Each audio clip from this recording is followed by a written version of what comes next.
प्रतिवर्ष बन्या बाजर प्राकृतिक विपर्ययर सामना करुछि ओडिशा। कूल लंघुची समुद्र 49 वर्ष 9.5 सेंटीमीटर समुद्र पतन वृद्धि पाई। 12 वर्ष समुद्र में लीन है उपकूलवर्ती 16टी गाँ। गवेषण में एमिति तथ्य देइछन्ति कटक रेभेन्सार अध्यापिका डॉक्टर मालिनी प्रभा सेठी। सेपटे क्लाइमेट एक्शन प्लान करिबारे ओडिशा देशर प्रथम रोल मॉडल साजिछि। साधारणतः वर्षा दिन में प्राकृतिक विपर्यय होता है, किंतु वर्षक एकाधिक थर यह प्राकृतिक विपर्यय घटुछि। यार मुख्य कारण जलवायु परिवर्तन।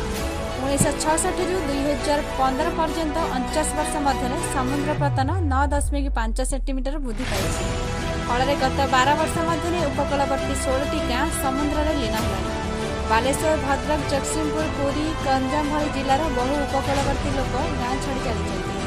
गंजाम जिले में सर्वाधिक 200 घर निच्छिन्न हो जाइछि।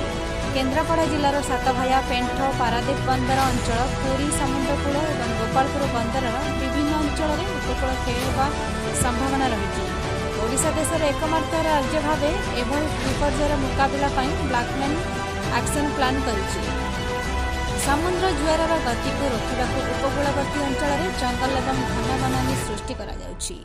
जिओ सिंथेटिक ट्यूब लगा जाउछि। सरकारी प्रोफेसर डॉक्टर सेठी 6 मास धरी ओडिशार उपकूलवर्ती जिला बुली तथ्य संग्रह करिसेंति।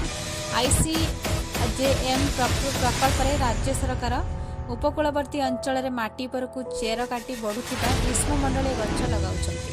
एही गछर मूल जुआर गति को रोकवा सह यार पत्र द्रुत पवन एवं घूर्णिबलय रोकबार सहायता करिଥାଏ। ओडिशा सरकारक पदक्षेप केवल जलवायु प्रभाव को मुकाबला करिबो ताहा नुहे, बरं प्रदूषण पर ध्यान देवा आवश्यक। Bureau report, prime plus.